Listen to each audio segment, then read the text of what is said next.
Քոչարյանը կա։ Ոչ։ Ինչու՞։ Ասում եք, ասում եմ ոչ։ Ինչու արժանիքներ։ Ես չասեցի բոլոր։ Եվ ավելի Ներողություն։ Պատգամավոր է, ակտիվ։ Չէ, քանի որ ես հասկանում եմ ձեր հարցադրումների անունով։ Ես քանի որ ես հասկանում եմ ձեր հարցադրման ուղղվածությունը, տողատակը եւ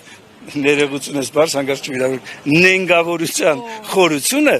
ես միանգամից ուզում եմ արձանագրել ոչ, չկա։ Ինչու այդպես կտրուկ հատու։ Որովհետև ասեցի, որովհետև ձեր հարցադրման, որովհետև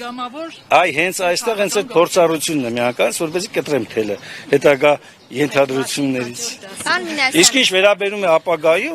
ապագայում, գիտեք, մարդիկ քաղաքական գործունեության մեջ ձեռք են բերում հմտություններ, ձեռք են բերում փորձառություն, ձեռք են բերում տարբեր որակներ, որոնք թույլ է տալիս մարդուն հավակնելու։ Նաև մի նրբություն էլ կա։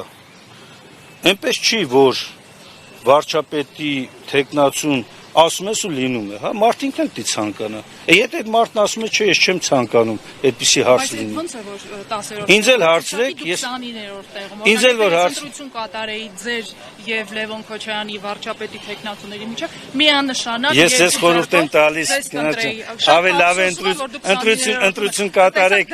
ընտրություն կատարեք Հայաստան դաշինքի եւ Նիկոլ Փաշինյանի միջեւ եւ ընտրեք Հայաստան դաշինք։ Եթե ձեր ցուցակը բաղկացած լիներ բացառապես հայ հեղափոխական դաշնակցություն, այսինքն դուք առանձին մասնակցեիք ընտրություններին, գուցե մտածեի 136-ամյա կուսակցությանը ձայն տալու մասին։ Ինչ վերաբերում է նորից ես նորից ասացի 29-րդ տեղը իմ որոշումն է եւ բացատրեցի ինչու, որովհետեւ ի վերջո ես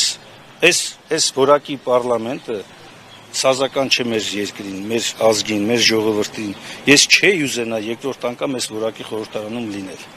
Եվ Աստված տա, որ չլինի այդ որակի։ Նորմալ որակով լինի, որտեղ ԿՊ-ն չեմ ասում չանցնի, որտեղ այդ գծի մեջ չեմ ես էլի, բայց չլինի իշխանություն, որակ փոխվի, հասարակությունը ի վերջո